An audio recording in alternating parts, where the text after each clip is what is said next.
Hello everyone, welcome back to another tutorial. Today I'll show you how to verify your Figma email address step by step.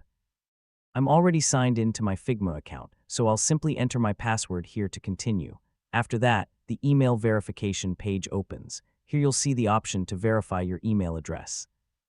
Click the Send Verification Email or Resend Verification Email button.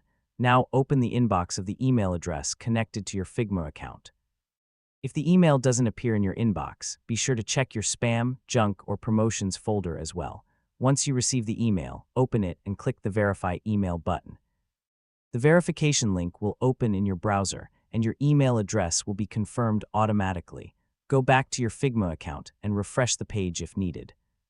You'll now see that your email has been successfully verified. That's all for this video. Thanks for watching.